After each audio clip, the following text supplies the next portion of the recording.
So, good morning, class. Good morning, sir. Please take your seat. Thank you, sir. Hello, everyone. I'm your new teacher for today, and my name is Mr. Jamrex F. Pelago, but you can also call me Mr. Mars. So, today we will talk about the theory of cognitive development by Jean Piaget.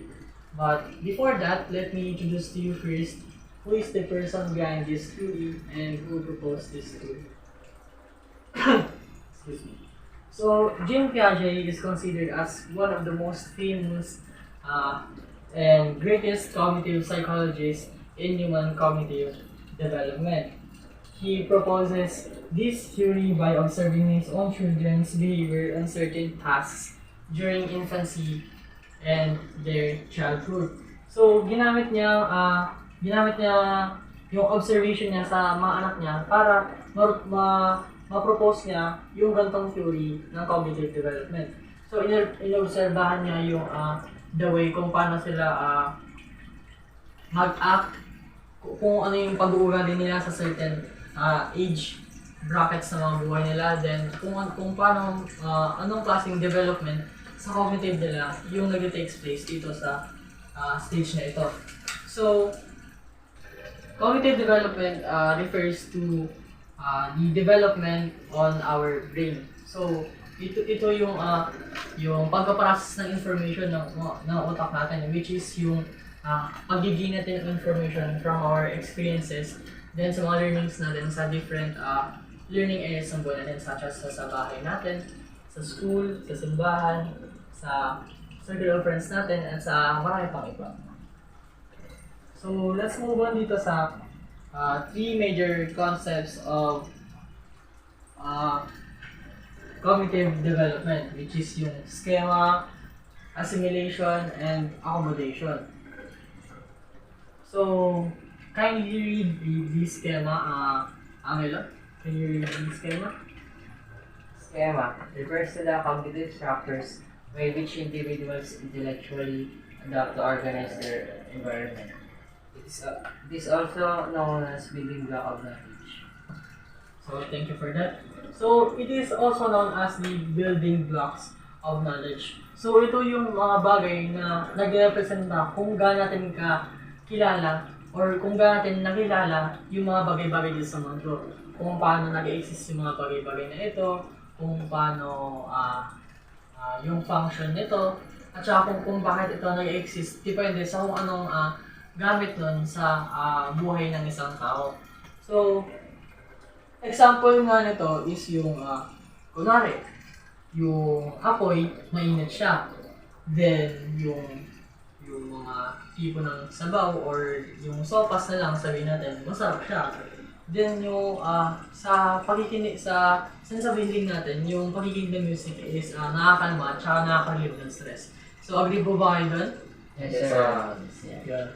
So, those are examples of our schema, which is yung mga representations na kung anong na-adapt natin sa environment, then re-register sa utak natin. And yun yung nagagamit natin as our tool or our instrument para mabuhay dito sa mundo. So, kayo ba? Meron ba kayong mga schema na natutunan all throughout your life? Sir. Yes, Nestor. Yung yung may uri ko mga schema na kunyari po mangga tapos may maasim po at matamis. Yun, maganda point yun. Gamit dun yung sense of taste natin. So next, we have Lance. Isa pa sa mga halimbawa ng schema is kunyari yung kotse is mabilis po. Mm-hmm. So yung mobility naman ng isang sasakyan or ng object yung na-observe ni Lance. So meron tayo sa schema, Angelo, do you have? Yung halimbawa sir sa tubig po ng dagat, kulay, pwede po siyang color blue or pwede po siyang kulay green. Yes, good answer. Good observation by that. So last but not the least, right? Halimbawa po sa yung bulak po yung malambot. Yun. Both, all of your questions are all correct. So you have a good understanding and pretty wide understanding about your own schemas.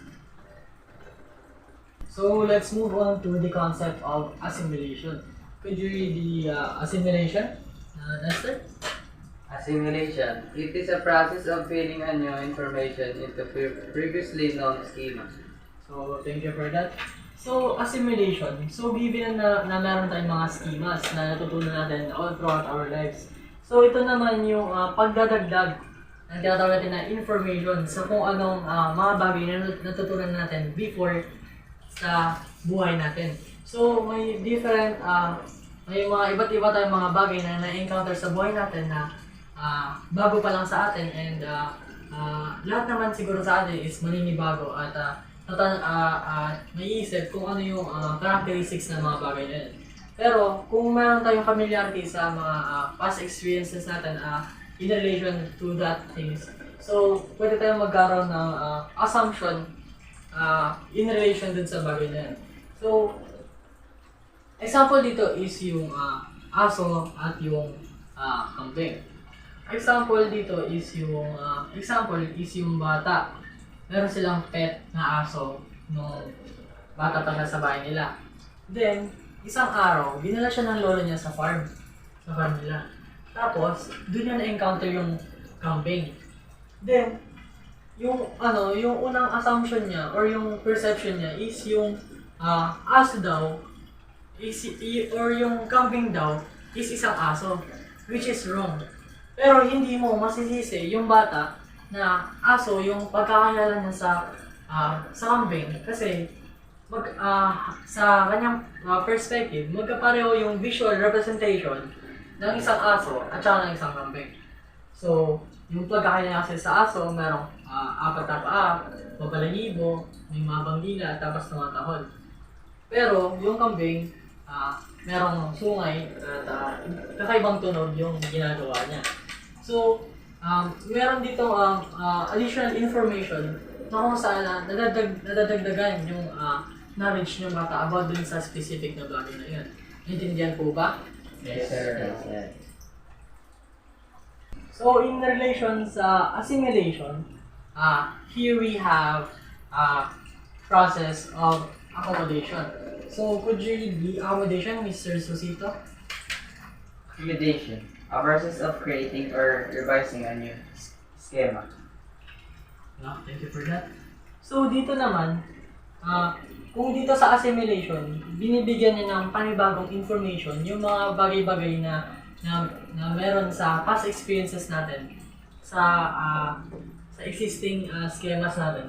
Dito naman, pinapalitan niya or tinatawag natin na nire-revise niya yung mga thoughts natin. Kung saan nire-rearrange niya yung mga bagay-bagay na dapat nating matutunan.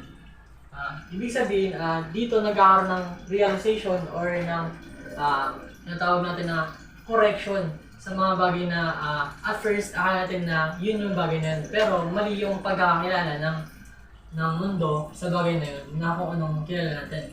So, kailangan may isang specific na tao or event or situation na makakapagpatama ng ating mga perception. So, example dito is yung yung sa aso at saka yung sa kambing kanina. Masasabi ng bata dun sa lola niya na aso yung isang kambing. Pero i-correct siya ng lola niya na ako hindi yan aso, kundi kambing yun. So from that moment, marirealize ng isang bata na ganito pala yung pagkakaiba ng aso, ganito rin pala yung pagkakaiba ng isang kambing. So yung aso, four-legged, mapalihibo, may mahabang dila, tsaka tumatahol. Habang yung kambing naman is four-legged din, mabalihibo, may sungay, at the same time, may kakaibang tunog yung ginagawa. So, dito, may realization yung bata na may different characteristics pala yung dalawang magkaibang hayop na yun. So, nagkakaroon siya ng new idea about dun sa specific animal, then at the same time, magagamit na niya yung information na binigay sa kanya ng lola niya para sa future activities. Naiintindihan po ba? Yes, sir. Yes, sir. So not but not the least is yung process ng equilibration. So, equilibration is a process of achieving proper balance between assimilation and accommodation. So, kailangan para ma-rearrange or ma-compose ng tama yung mga thoughts at saka informations sa utak natin is kailangan may mag-exist na equilibration or yung balancing factor between assimilation and accommodation para hindi magkagulo at saka hindi natin interpret yung mga bagay-bagay na dapat natin matutunan sa future natin. And also sa mga dapat natin matutunan. So, for example, meron tayong schema nung bata pa tayo na may inilalagay tayo sa buwangan natin. So, pwedeng maka-encounter tayo ng mga tissue paper, mga gunting, mga tapes, yung mga kadalasang nakikita natin or nahahawakan din sa bahay natin. So, for example, yung bata, first time niya maka-encounter ng isang or makakain ng isang saging.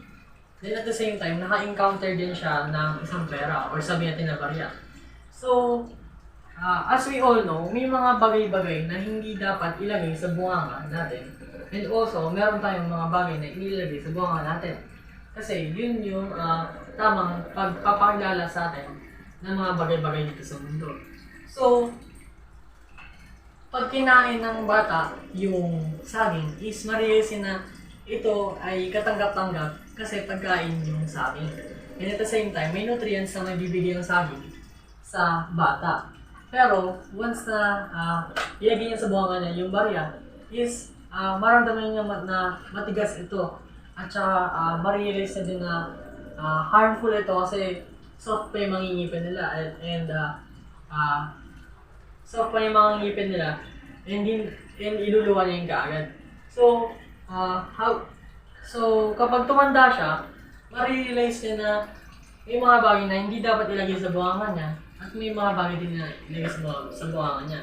Yung mga dapat ilagay, yung may mga pagkain or yung mga inumin, habang yung mga hindi naman or ay yung kadalasan natin nakikita na harmful sa atin or hindi tatanggapin ng katawan natin. So, dapat mag-exist yung equilibration sa pagkakaroon natin ng schema at same time ng assimilation and accommodation para magkaroon tayo ng proper assessment at saka evaluation sa mga bagay-bagay na natutunan natin before and at the same time sa mga bagay na ma-apply pa natin in relation sa ganung bagay in the future. Naiintindihan po ba? Yes, sir. Any questions about these topics right here? No, sir. Sir? Not yet. So let's move on to 4 major stages of cognitive development. So let's move on to Jean Piaget's 4 major stages of cognitive development, which is consist of sensory motor stage, pre-operational stage, concrete operational stage, and last but not least is formal operational stage. So let's first talk about the sensory motor stage. Could you read this? Sensory motor stage. Ages 0 to 3 years old. At this stage, the infants learn about the world using their senses. So that's right. Thank you for that. So dito daw sa sensory motor stage, yung mga bata daw dito is natututo sila sa pamamagitan ng kanilang senses. Yung sense of sight nila, sense of hearing, sense of smell, sense of taste, and sense of touch nila. Hanggat maaari, yung utak ng isang bata is kailangang makakita ng iba't ibang mga bagay, makarinig ng mga sounds, makaamoy ng mga bagay-bagay, tapos makatikim ng mga iba't ibang klaseng pagkain. Then at the same time, makahawak ng mga bagay na may iba't ibang textures para ma-identify or ma-differentiate niya yung mga characteristics ng mga bagay-bagay na yun. So, dito sa stage na to is yung tinatawag natin na discovery age. Kasi, kung ano yung nakikita ng isang bata is yun yung kaagad na nare-register niya sa kanyang utak. Na kung saan nadadagdagan yung kanyang information sa kanyang cognitive. So, dito, nagkakaroon ng mga bata ng simple reflexes na kalaunan nagiging habits na nila. Then, yung mga bagay na yun is nagagawa nila later on intentionally.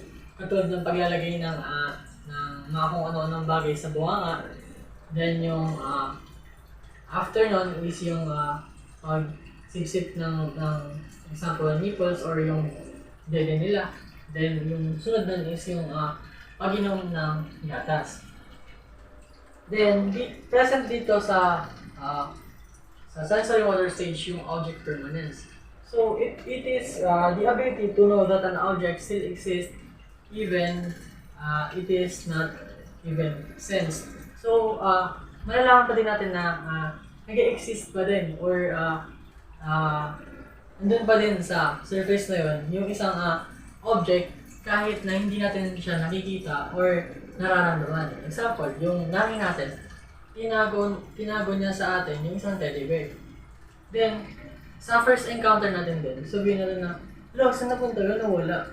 Pero later on, kapag paulit-ulit na ginagawa ng nanay natin yung ganong trick, so malalaman natin na, ay, nandiyan lang yun, tinago lang natin ng nanay natin yun eh. So, ibig sabihin, kahit hindi natin nakikita, malalaman natin na nag-exist pa din yung teddy bear na yun, kahit hindi natin siya nakikita or nararamdaman. So, that is the concept of the object permanence. Then, after ng sensory motor stage, meron naman tayong pre-operational stage. Pwede pakibasa, Angelo? Pre-operational stage. Ages 2 to 7 years old. By this stage, the toddler incorporates language in his or her understanding to the world. So, tama yun. Thank you for reading that. So, dito na sa stage na to, yung isang bata daw is na-incorporate daw niya yung language as his or her understanding about the world. So, dito, nagkakaroon tayo ng realization and understanding na yung different languages natin, gestures, and actions has their meanings.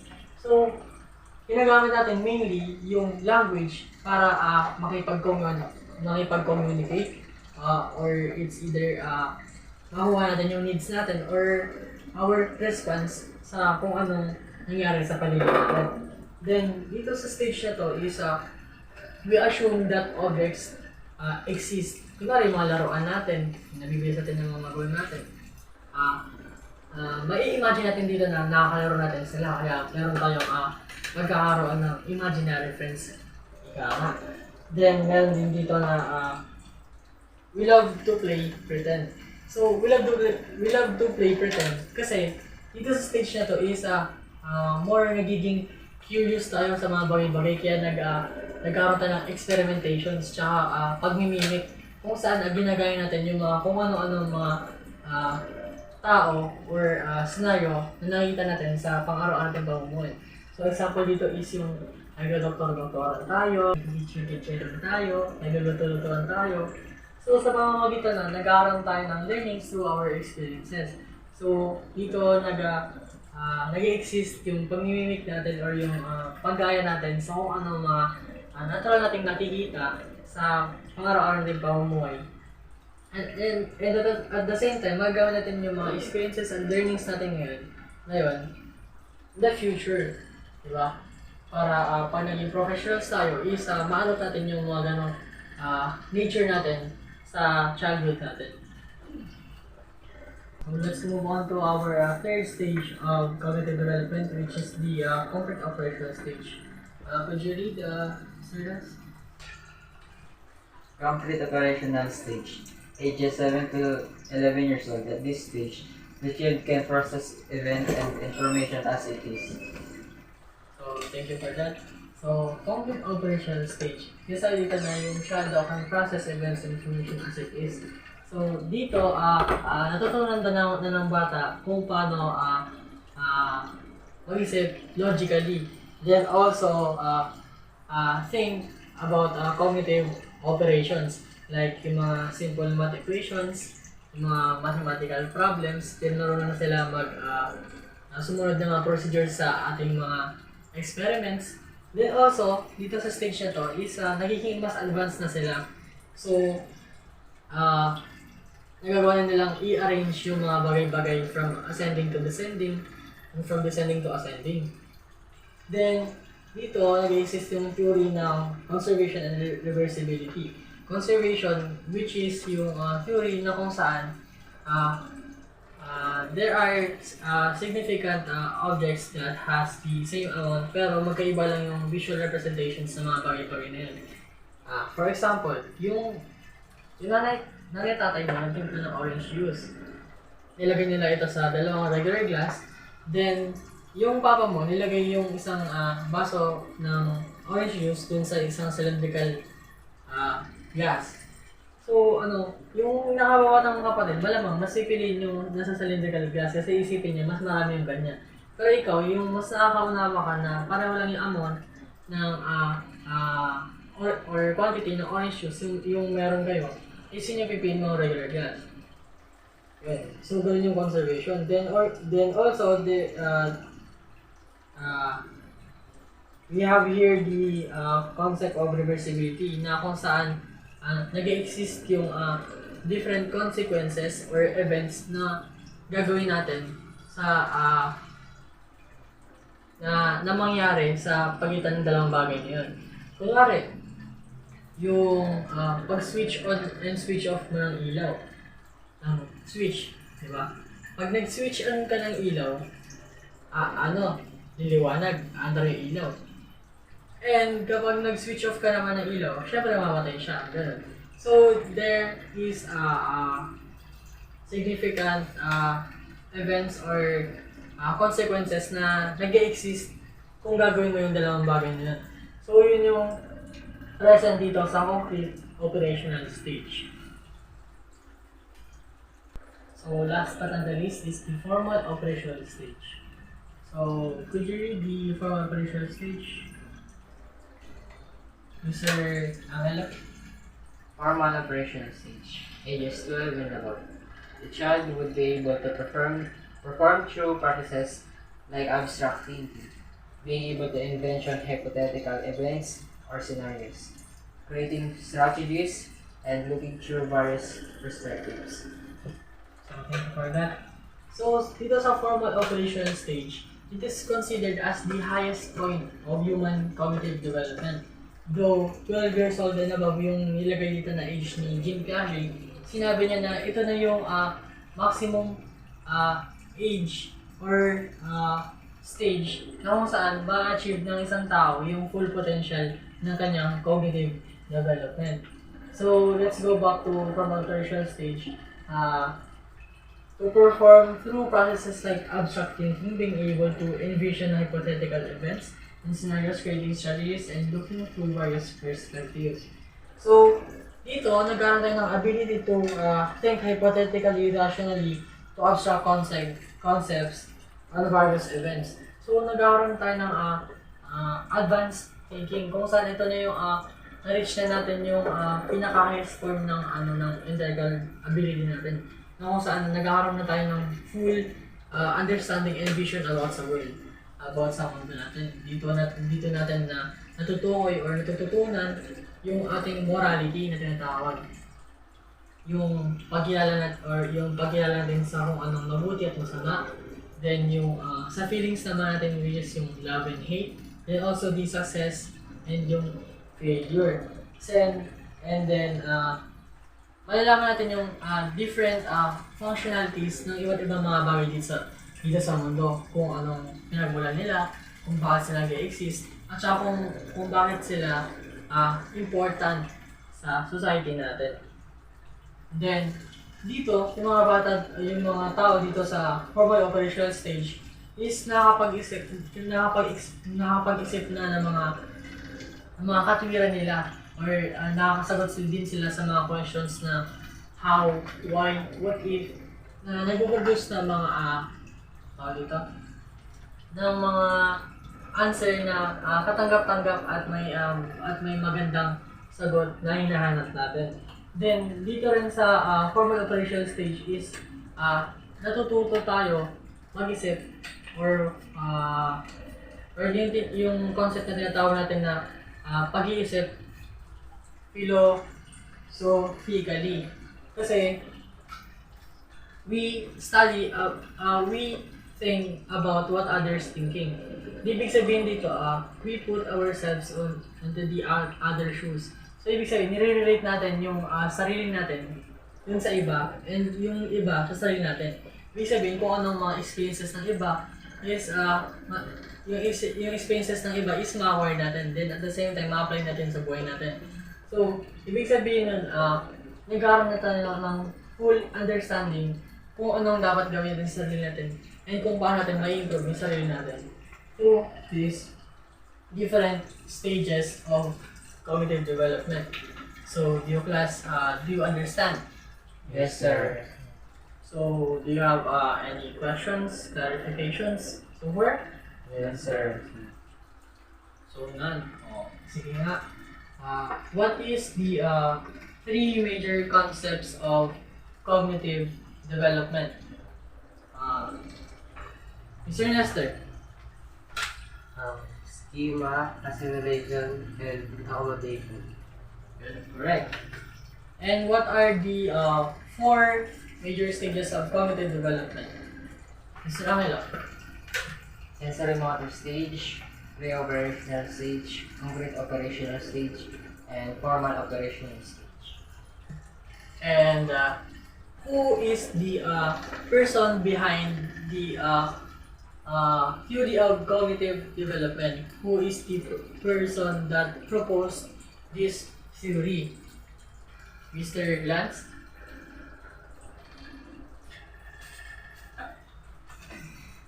Jean Piaget.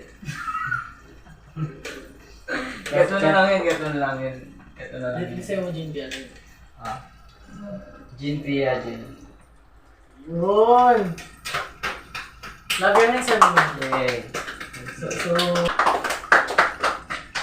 So I will end this class here. So sana may natutunan kayo sa akin and sana may apply nyo sa sarili nyo and sa mga future tasks na gagawin nyo. So goodbye class. Goodbye, sir. Thank you.